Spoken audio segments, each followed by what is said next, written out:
Well, good morning, everyone. We are now beginning day 30 of the Democrat shutdown. And as there are millions of Americans this morning that are embracing themselves for further pain and hardship, we'll highlight some of that this morning.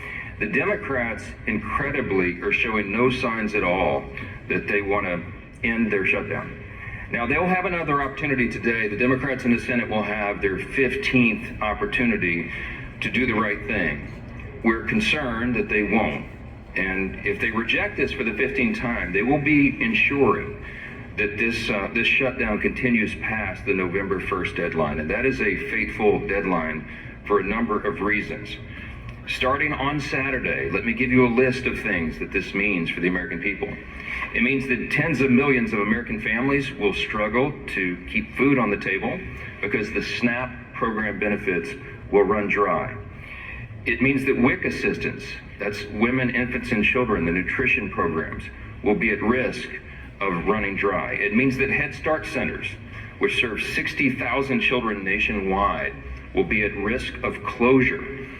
Millions of federal workers, and we've listed them here every day. You're talking about air traffic controllers and TSA agents and park rangers and Border Patrol agents, law enforcement around the country. The stewards of our nuclear arsenal will miss their paychecks.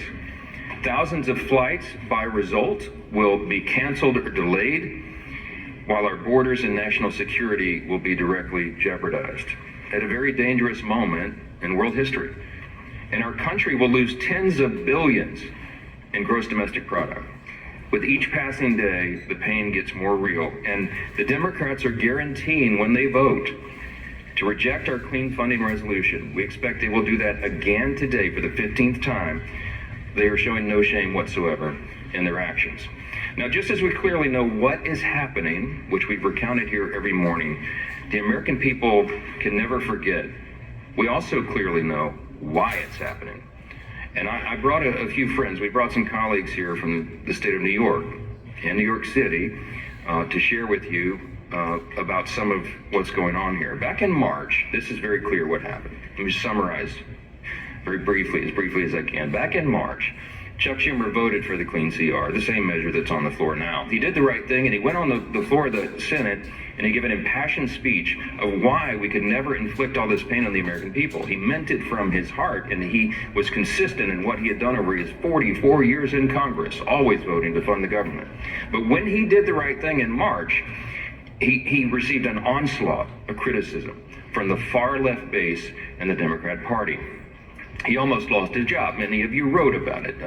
He was in jeopardy of not winning his next re-election. That's how serious it was. So Chuck Schumer got a bunch of consultants and staff in a back room, and they concocted a plan, a political stunt. And they determined right then that the next time there was a funding measure, no matter how meritorious and no matter how much it would cause pain to the American people, that he would vote against it. He would show a fight to President Trump so he could save his political skin.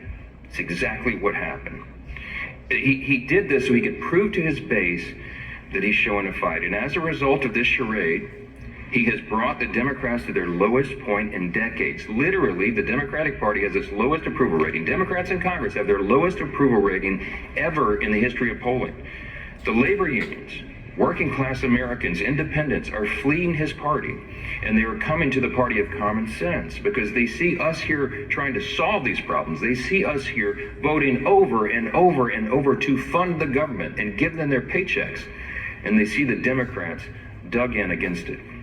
And now Chuck Schumer is desperately trying to cling to power.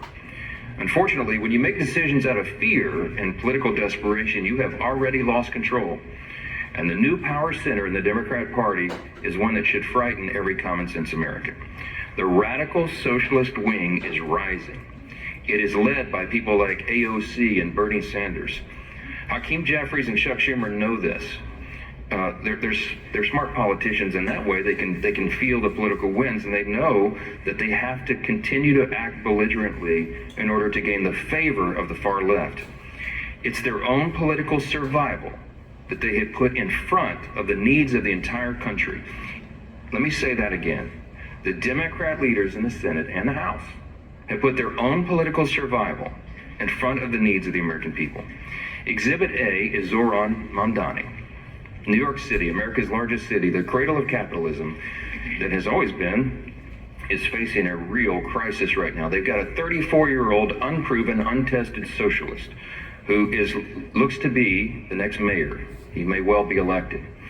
Mamdani winning New York City would be the biggest win for the Marxists, the socialists, in the history of this country. We have, to this point, in nearly 250 years, been able to hold off those kinds of ideas. We've been able to cling to the foundational principles of America, the ideas of individual freedom and limited government and the rule of law and peace through strength and fiscal responsibility and free markets and human dignity. All those things are in jeopardy when the Marxists take over. And it's the clearest sign yet that the Democrats' radical Marxist wing is winning the battle for control of their party. Look at where the energy is. This should be alarming to everyone around the country. Mamdani has a course called to defund the police, to abolish all prisons, to legalize prostitution. He lambasted the New York PD, the New York Police Department, as a racist system. And you might have seen, few in the media are covering this, but there was a new video uncovered from 2023, just 2 years ago, and he said, quote, "We have to be clear, when the boot of the NYPD is on your neck, it's been laced by the IDF. Look, it's a unique talent to merge one's loathing for American law enforcement with their loathing for the Jewish people. But this guy's, he's managed to do it. New York is just the tip of the iceberg. It's not isolated to America's largest city. It's other cities as well. Look at Seattle, where the leading candidate for mayor is an open socialist. Look at Minneapolis, where the sitting socialist mayor is facing a challenge from his left flank. And look here in Congress, where we have our own wing of Marxist acolytes serving here. Amazingly, the media is criticizing Republicans for fixating on Mamdani. I read some of that yesterday. This socialist uprising is something that we have a responsibility to call out and sound the alarms. That's what elected representatives of the people are supposed to do, and we take that responsibility seriously. And obviously, Mamdani is a big issue here in the halls of Congress. Why? Because the second highest ranked Democrat in the country, Leader Jeffries, endorsed him. They're making Mamdani a mainstream Democrat now. And this party has left the people. Of course, the press wants us to ignore Mamdani. Here it's an embarrassment because most of the press is on the side of the Democrats. They don't want us to talk about that, but we have to. Because by endorsing Mamdani, Hakeem Jeffries has endorsed and co-owned his positions, his past statements, his Marxist playbook, and everything else that guy espouses. And so too does every single House Democrat who will be inviting their leader, Jeffries, to their campaigns and to their districts next year. Every single one of them at every campaign stop should be asked, what do you think about Mamdani? What do you think about his positions? While House Democrats court Marxists in New York, Senate Democrats have chosen to shut down the government over a totally clean, nonpartisan CR. It's the first time in the history of this country, that any party has done that, has chosen, had the audacity to shut the government down over a totally clean, nonpartisan funding measure. They're bowing to the demands of their far left base, and no one can deny that. The facts are very clear, and the American people are intelligent. They understand what's happening here. We pray that the Democrats, at least a handful of centrists, if there are any moderates left in the Democratic Party in the Senate, we pray that they will come to their senses and they will do the right thing by the American people, that they will stop all the pain, and that they will reopen the government.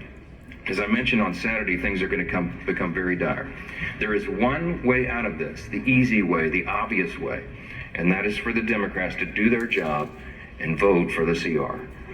Now, I mentioned we brought some of our good friends and colleagues here from New York to talk about the mess that the Democrats have created in the Empire State.